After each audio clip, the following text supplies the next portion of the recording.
Hi guys, I'm Sonal and welcome to my channel. Today I'm going to share the recipe of a quiche with you. This is a basic quiche. You can add anything to it. So to be frank, I wanted to add spinach to it, but I couldn't because I didn't have any. So what I did is I didn't add it. I made a quiche without that, but the basic part is the egg mixture was the same and the base can be the same. All you need to do is you can add cherry tomatoes, you can add spinach or any other leafy greens of your choice, mushrooms, whatever you like. Add that to the same mixture that I have made and bake it exactly the way I made. Let's go ahead and watch that recipe. Let me tell you that the base was really good. The crust turned out quite crumbly and nice. I really like it. You can tweak the recipe a little bit if you want as per your choice and add whatever flavorings that you like. So this is an 8-inch pie dish and I'm gonna set it aside for now and try to make the base first. Here I have 1/4 cup of flax seeds and I'm gonna grind it in a coffee grinder. This is the best way to grind your flax seeds, and you should not store flaxseed flour because it tends to get rancid. So always try to grind it at the time of using it. I've also taken 1 cup of almond flour to which I've added my flaxseed flour, 1 teaspoon of xanthan gum and 1 egg, and I'm going to mix this up. The flaxseed also helps in binding this, so if you weren't using flaxseed you would want to use a little more of the xanthan gum. And now I'm adding some cold butter. So I have about 35 grams of butter and it's directly taken from the fridge. I've cut it into small tiny cubes as much as possible, and with my fingers I'm mixing all of it together. So you want to try to break the butter and mix it into the dough. I've put it in the refrigerator while I work on the rest of the stuff, and now I'm making the mixture for the filling. So I have 4 eggs here, to which I've added 1/4 cup of onions, 1/4 cup of coriander leaves, 1/4 cup of tomatoes and a green chili cut really fine.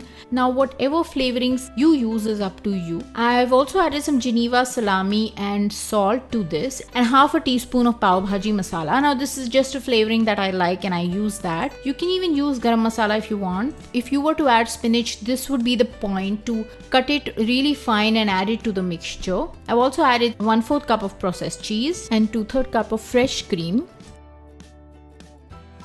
Now mix everything together. Before you use it as the filling, you want to give it a taste and adjust for the seasoning. You can also add some black pepper if you want. So here is my pie dish. I'm cutting a parchment paper to fit the bottom. So I have folded that into 8 and kind of gotten an idea of where the center is, and from there I've just cut it, and when you open it, it is going to be almost like a circle, which is what I have here. And to make the parchment paper really flat, one way is to just crumble it completely, and then you'll see that it'll flatten or take any shape that you want. So I'm putting the dough in that and rolling it. I'm using a rolling pin to do this. So to a certain extent I'm going to roll it, and then after that I'm going to use my fingers to flatten and cover the whole pie dish. This was a great crust. It would work really well on any other sweet filling or a dessert filling of a pie.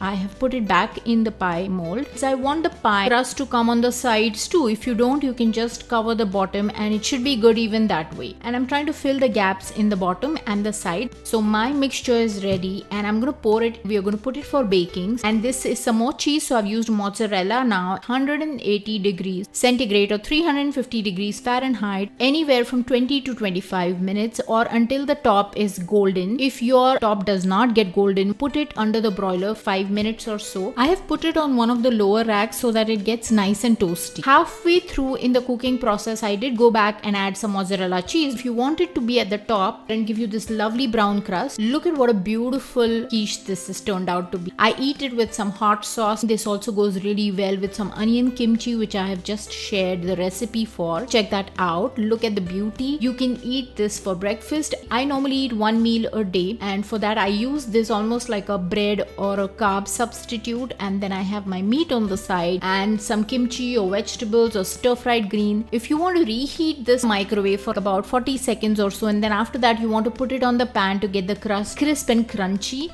If you like the recipe, click the like button, subscribe to my channel, click the notification bell right next to it. If you want to know any information about my kitchen and ingredients, there is a page on my website that I'm going to leave a link to in the description section. You can go and take a look at all of that, read any of the blogs. I have some blogs about keto baking, you can read that, and thanks for watching. Bye.